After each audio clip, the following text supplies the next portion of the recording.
The stone so remarkable were the unusual inscriptions carved across its surface.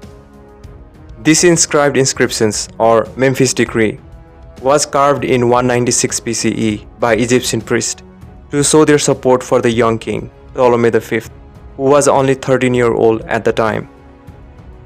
During this period, Egypt was in chaos. His parents had died when he was only 5 years old, creating a dangerous power vacuum.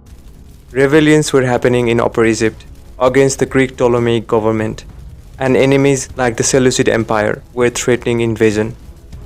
To secure the support and loyalty of the powerful priest, the decree granted tax breaks and special privileges to the temples.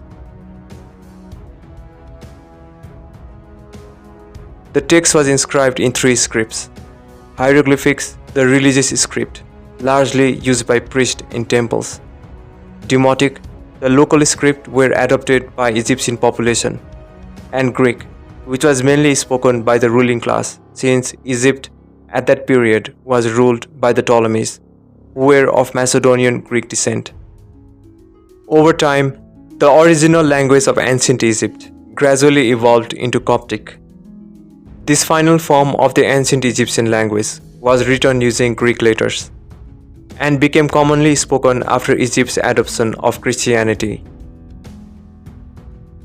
An important point is that Coptic continued to be used in the religious services of the Egyptian Christian Church. This meant scholars could still study and learn the language. In a stroke of genius, Jean-François Champollion, who had mastered Coptic, connected the dots and understood that the ancient hieroglyphics were a written form of the same language family as Coptic. Ultimately, it was his knowledge of Coptic that allowed him to fully decipher the Egyptian words. The Rosetta stone is just one of many copies placed in temples across Egypt. In fact, 16 other copies have been discovered, but is the only one where all 3 scripts survive. That's why it became the key to deciphering ancient Egyptian writing. The French scholars published all their discoveries from the 3-year Egyptian expedition in the book Description of Egypt. Napoleon's team printed the first edition, called the Imperial Edition, producing only 1,000 copies, mostly in French.